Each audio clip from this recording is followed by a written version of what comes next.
Kami lanjutkan, Saudara. Ada metode yang sedang diuji klinis untuk diterapkan untuk membantu pasien-pasien yang terpapar virus corona untuk bisa sembuh, yaitu convalescent plasma, donor plasma darah. Saya lanjutkan berbincang dengan Dr. Budi Sulistia, Wakil Kepala RSPAD Gatot Subroto, dan Mbak Ratri Anindya Jati, salah seorang pendonor darah, seorang yang juga sembuh dari virus corona di Indonesia. Dokter Budi, di Indonesia ini sudah diterapkan belum? Kan sudah ada donor-donor nih, ada darah-darah dari Mbak Ratri dan keluarga dan lain-lain. Ini sudah diterapkan, sudah ditransfusikan kepada pasien-pasien yang sekarang sedang sakit di Indonesia, Dokter Budi? Di Indonesia ada beberapa center penelitian tentang ini, Ya. seperti kita ketahui. Dan di RSPAD juga mempunyai tim peneliti, bersama dengan Bio Farma Bandung dan Lembaga Penelitian Eijkman. Ya. Dan saat ini kami sedang memulai proses termasuk sesuai dengan kriteria penerimaan dan penolakan, sudah kita berikan kepada beberapa pasien. Demikian. Oke, boleh tahu hasilnya, Dokter Budi? Tentang hasil nanti tentu perlu dilaporkan di dalam kajian atau forum ilmiah. Dan tidak bisa kita sampaikan di forum ini. Oke, dimengerti. Kita bantu doa, Dokter Budi, supaya ini bisa berjalan dengan baik sesuai harapan begitu. Nah, ini yang kemudian Ikatan Dokter Indonesia juga sebutlah mengingatkan ketika kami bertanya adanya metode ini. Oh, itu masih dalam tahap uji klinis. Nah, uji klinis inilah yang sedang dilakukan. Begitu ya, Dokter Budi, ini ya? Betul demikian. Pihak-pihak yang terlibat selain RSPAD Gatot Subroto, ada lembaga Eijkman dan juga Bio Farma. Ini fungsinya apa saja mereka ini terlibat dalam uji klinis ini? Ya, sesuai dengan Memorandum of Understanding, untuk Bio Farma Bandung akan melihat titrasi antibodi dari plasma-plasma tersebut. Kemudian dari Eijkman itu nanti berkaitan dengan pemeriksaan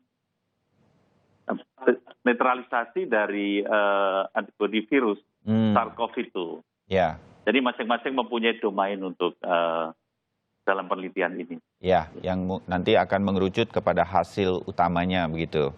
Ya.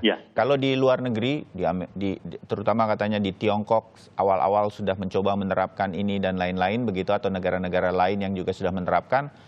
Apa yang Dokter Budi dengar bersama tim di RSPAD, banyak berhasilnya atau sedang-sedang saja atau bagaimana, Dokter Budi? Jurnal yang kami baca memang masih sifatnya case report atau case series. Jadi dari case series yang ada memang memberikan sebuah peluang atau optimisme dalam hal ini. Ya. Nah, tentu kembali lagi bahwa kita harus lakukan penelitian. Ya, oke. Dan ini kapan kepastian bahwa ini metodenya bisa berhasil, bisa diterapkan? Itu masih lama atau bisa dalam waktu yang tidak lama lagi? Berhubung banyak negara juga sedang menerapkan uji klinis ini, Dokter Budi. Perkiraan saja.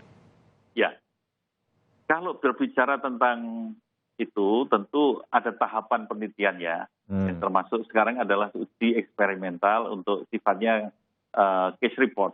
Ya. Kita akan mengumpulkan beberapa kasus, kita analisis, kemudian nanti akan berkembang menjadi penelitian lanjutan. Dan untuk menjadi sebuah standar baku tentu ada namanya double blind study dalam hal ini untuk masukkan kategori apakah ini bisa dijadikan standar atau belum. Dan saat ini plasma convalescent ini diberikan sebagai terapi tambahan. Ya. Demikian. Oke, dimengerti. Mbak Ratri, mendengar apa yang dijelaskan Dokter Budi ini, Anda semangat juga untuk bisa terus membantu atau lebih merasa seperti apa begitu? Apalagi yang mungkin bisa dibantu? Enggak sih, ya aku lebih semangat aja dan juga mungkin Dokter Budi bisa koreksi kalau salah. Kemarin kalau nggak salah diinfokan bahwa sebenarnya kalau kita mendonorkan darah merah itu kan butuh waktu sebulan sampai 6 minggu hingga bisa mendonorkan lagi. Tapi kalau plasma darah tuh katanya reproduksi plasmanya di tubuh kita lebih cepat. Jadi mungkin setiap 2 minggu bisa mendonorkan lagi sebenarnya. Nah, pas dengar itu aku pikir sih apa mungkin nanti bisa lagi kalau memang sudah lebih terbukti bahwa ini benar-benar bisa membantu gitu. Ya justru ini ingin cepat supaya uji klinis yang dilakukan di Indonesia bisa terus dilakukan hal semacam ini lebih cepat lagi. Tanggapan Dr. Budi, ini banyak semangat seperti ini soalnya dari teman-teman saudara-saudara yang sembuh dari virus corona. Terima kasih sekali Mbak Ratri dan juga para pasien yang sudah survive dari COVID-19. Dan inilah merupakan bukti bahwa kita bergotong royong.